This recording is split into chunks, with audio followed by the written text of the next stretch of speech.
সবচেয়ে সহজ আর সবচেয়ে মজাদার ডেজার্ট শিরখুরমা আজকে আমি শেয়ার করব। ঈদ স্পেশাল পাকিস্তানি রাজকীয় স্বাদের খুবই ফেমাস একটি ডেজার্ট রেসিপি। আসসালামু আলাইকুম, কেমন আছো সবাই? আশা করি সবাই ভালো আছো। আলহামদুলিল্লাহ আমিও আল্লাহর রহমতে ভালো আছি।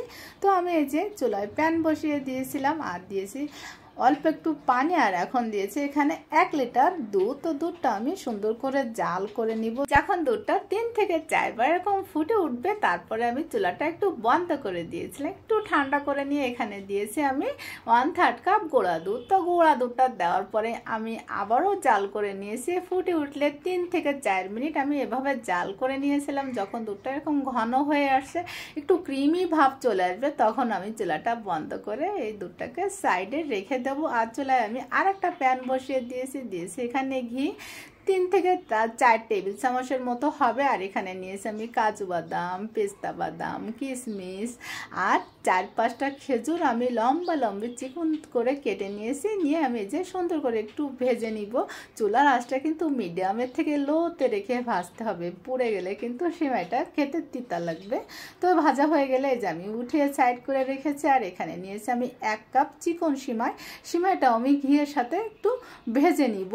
চুলার আঁচটা মিডিয়ামের থেকে লোতে রেখে একটু সময় নিয়ে ভাজতে হবে। যখন কালারটা এরকম চেঞ্জ হয়ে আসবে তখন আমি ওই যে জাল করে রাখা দুধটুকু সম্পূর্ণ দিয়ে দিব। দিয়ে একটু এই যে নেড়ে চেড়ে সুন্দর করে মিশিয়ে নিব। আর যখন একটু এরকম ফুটে উঠবে, সেমাইটা একটু নরম হয়ে আসবে, আর তখন আমি এখানে দিয়ে দিব 1/3 কাপ চিনি। আমি 1 কাপ দিতে চেয়েছিলাম, কিন্তু আমি মিষ্টি অনেক কম খাই, এই জন্য একটু কমিয়ে দিয়েছি। যারা মিষ্টি বেশি খাও তারা তাদের স্বাদ বুঝে চিনিটা দিবে।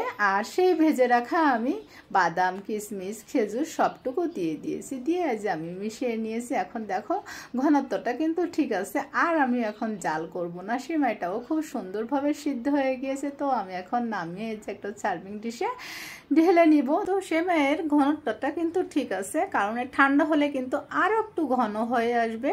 তো এই পর্যায়ে আমি এখন এখানে দিয়ে দিব আমি কিছু খেজুর কেটে রেখেছিলাম লম্বা এই যে চিকন করে। তো খেজুরগুলো আমি যে উপরে দিয়ে দিচ্ছি। আর দিয়ে দিব এখানে কাঠবাদাম। তো কাঠবাদাম কুচিগুলো আমি দিয়ে দিয়েছি। আর কিছু পেস্তা বাদামও কেটে রেখেছিলাম, সেগুলো সবটুকু দিয়ে দিয়েছি। দেখো মাশাল্লাহ মাশাল্লাহ কতটা লোভনীয় হয়েছে। তো আমি কিন্তু 2 ঘন্টা ফ্রিজে রেখেছিলাম। তো 2 ঘন্টা পরে এই যে আমি ফ্রিজ থেকে বের করে নিয়েছি। দেখো সেমাইটা কিন্তু একদম ঘন হয়ে যায়নি, একদম পারফেক্ট আছে। তো ওই যে আমি একটু বাটিতে নিয়ে নিচ্ছি। তো মুড়ি দিয়ে সেমাই খেতে তোমরা কে কে পছন্দ করো? আমি কিন্তু মুড়ি দিয়ে সেমাই খেতে ভীষণ ভালোবাসি। তো এই যে আমি খাওয়া শুরু করেছি।